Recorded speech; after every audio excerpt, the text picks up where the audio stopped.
I've mentioned this before, but wherever I go teaching about Israel and Zionism, there's a real tendency to want to figure out who's the good guy and who's the bad guy, who's right and who's wrong. And the same thing is applied to the question of how did the Oslo peace process fail?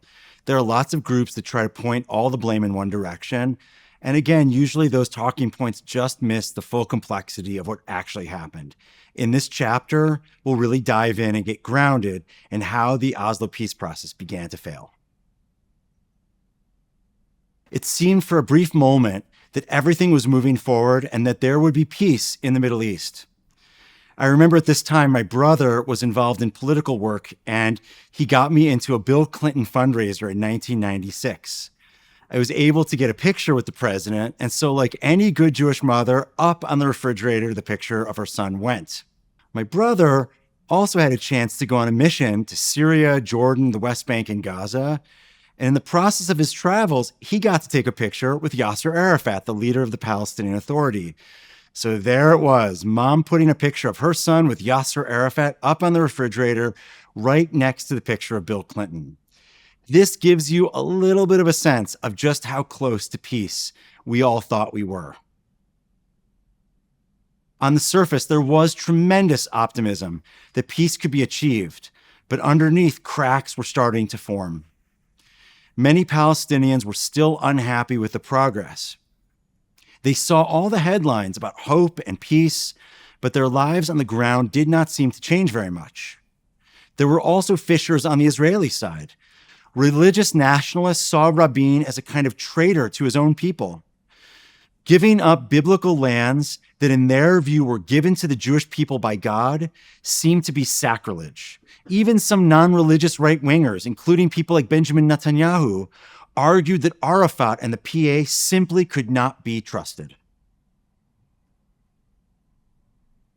In February of 1994, a radical religious Jew and a disciple of the extremist Meir Kahane approached a group of Arab worshippers near the cave of Machpelah and opened fire, tragically killing 29 people and wounding many others.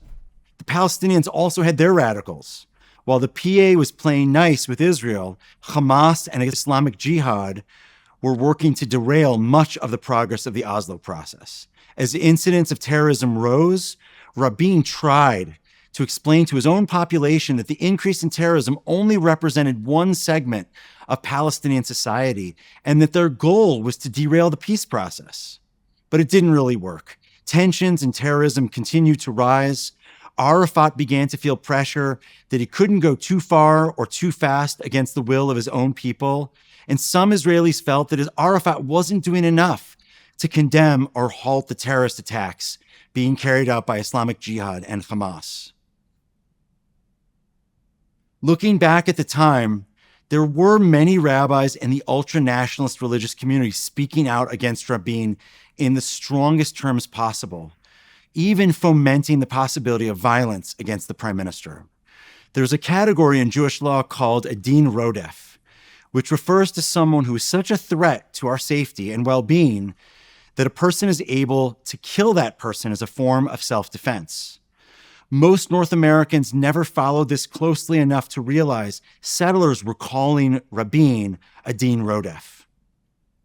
All of this was happening around the same time that peace with Jordan was achieved in late 1994.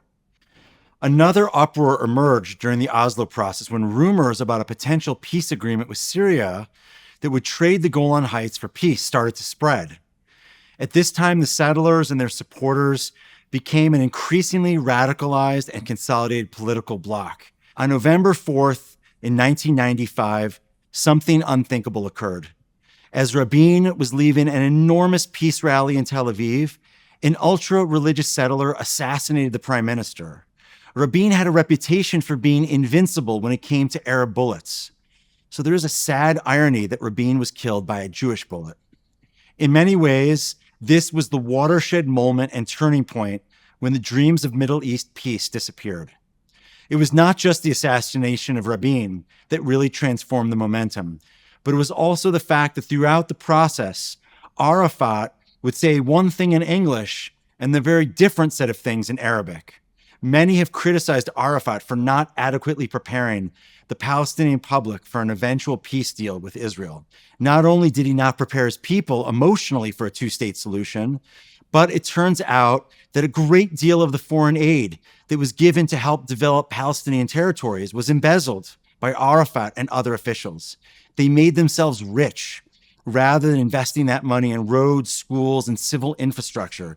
Over the next few years, there are attempts to resurrect the Oslo peace process, but the assassination of Rabin and the chaos that followed really spelled the end of any hope of Oslo succeeding.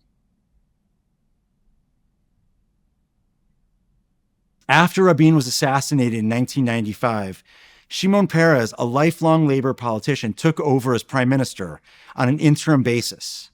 An election was called for May of 1996. And again, it seemed like there was only one possible outcome, which was that Shimon Peres would win the election and be able to continue the work of peace that Rabin had started. This election, though, was different than others. There was a huge amount of money mixed into it, and it was the first election in Israeli history that took on a kind of American campaign style, largely because there were a lot of American political strategists who were imported to help. And again, in this moment, Shimon Peres loses the election he was supposed to win, and Bibi Netanyahu becomes the new prime minister of Israel. Bibi, as he is sometimes called, is part of the Likud party and is generally hawkish on Israeli security. He immediately slowed the peace process at this point, and he was never really a full believer in what Rabin had started. 3 years later, Bibi lost, and the next election was won by Ehud Barak, a war hero and a new leader of the pro-peace Labor Party. With the switch in governments, hope for a resumed peace process reemerged. Ehud Barak took office, and he believed that the only way to achieve peace was to move more quickly and take more bold steps than his predecessors had.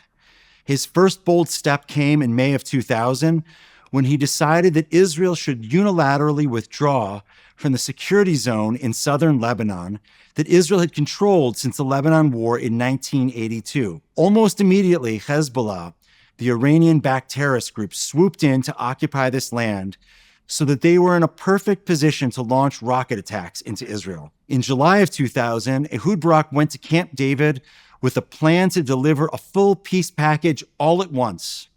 While this might sound like the perfect Silicon Valley example of disruptive innovation, in reality, he was just going too fast and working too much on his own. It was at this meeting, hosted by then President Clinton, that Barak offered Arafat and his team nearly everything that they had been asking for.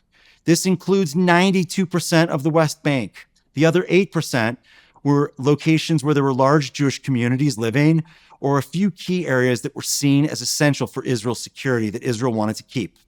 In exchange for this 8%, Barak was prepared to offer land swaps from Israel proper to make up the difference. He offered them all of Gaza, even though that at the time there were thousands of Jews living there in new communities. He was willing to give up control of the Jordan Valley as long as there was a workable security agreement. Barak was even willing to accept the creation of some kind of Palestinian capital in East Jerusalem. In many ways, Barak offered the PA everything that they could have really hoped to have. The only stipulation that was not granted was the right of Palestinian return to the state of Israel, which would have destroyed any kind of hope of a Jewish majority in the land of Israel. Historians and pundits alike are uncertain about what happens next. Arafat took some time to consider the offer, and when he returned, he rejected it outright. And no one, even to this day, is really sure why. We may never know the full extent of what was going on in his heart, but what we do know is at that moment, he really turned his back on the peace process. The failure to reach an agreement at Camp David was really the final end of the peace process that was started in Oslo in 1992. After this, we witnessed the Second Intifada.